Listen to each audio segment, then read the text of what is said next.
EV earnings continue to underwhelm. Shares of Rivian falling after full-year production figures came in far below estimates, down more than 26%.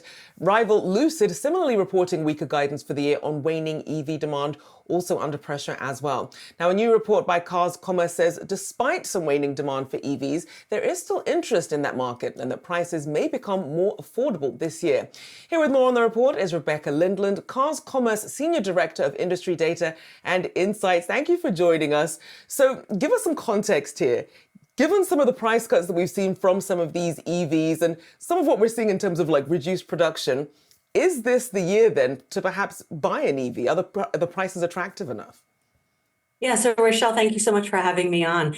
I think it absolutely is a year to buy an EV, both new and used, because we're seeing growth in inventory and supply of new EVs actually on the dealer lot, which is a big change from past years when it was sort of this haute couture sort of feel. Now it's ready to wear. You can go and get an EV and drive it off the lot. We're also seeing increases in used electric vehicles. So you definitely have choices now, and you have an opportunity to test drive that vehicle before you make the commitment to purchase.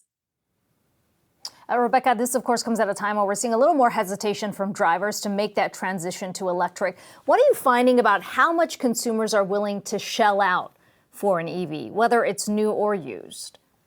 Yeah, so Akiko, it's really interesting. We actually are seeing increasing interest on cars.com, our marketplace site, for electric vehicles, but we're actually seeing twice as many buyers shopping for hybrids and plug-in hybrids. And I think part of this is due to the fact that consumers really are interested in plug-in technology. They're interested in getting better fuel economy, but they don't necessarily yet feel comfortable going to a full electric vehicle. So instead, a plug-in hybrid provides that middle ground and a great transition. You get used to plugging in your car, just like we got used to plugging in our phones. This way, a plug-in hybrid allows that transition for consumers.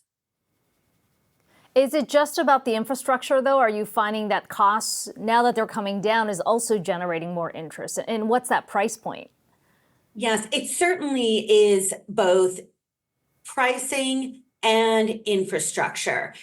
Consumers are continuing to be concerned about where are they going to charge this, how much range is there. We encourage consumers to look at installing a home charger if they're able to, or talking to their homeowners association about installing them. As far as pricing, though, we're definitely seeing a softening, as you mentioned, of both of new and used EV pricing. We're also seeing opportunities to lease these vehicles. And of course, we're seeing the new regulations come in, the $7,500 tax credit, which now is actually applied at the showroom versus waiting for your taxes. So they've simplified that process when it comes to acquiring an electric vehicle. And Rebecca, in terms of the trends that you're looking at, because we know that for a while, it used to be all about the compact SUV, but then we saw a shift in that looking at pickup trucks.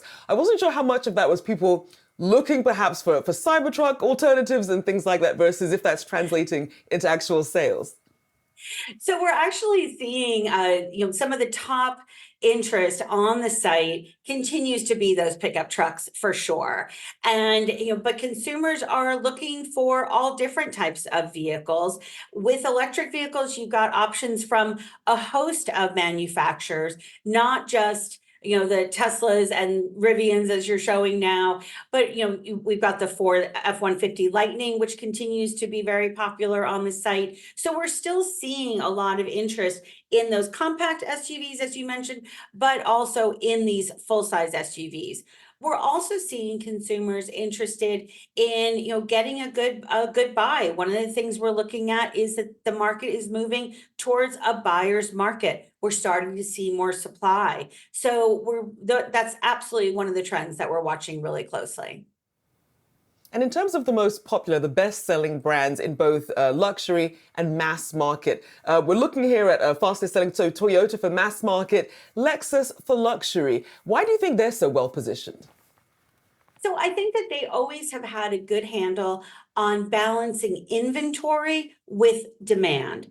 And, typically the ones that you're showing there, they tend to say, they constrain supply a little bit, and they really are great at measuring that inventory, how much is on the dealer lot versus the consumer demand. So, and again, there continues to be a tremendous amount of interest on Cars Marketplace for the Hondas of the world, Toyotas. I think BMW is second when it comes to luxury, right behind Lexus. So there's a lot of activity for these both Japanese brands, European brands. The luxury market continues to do quite well.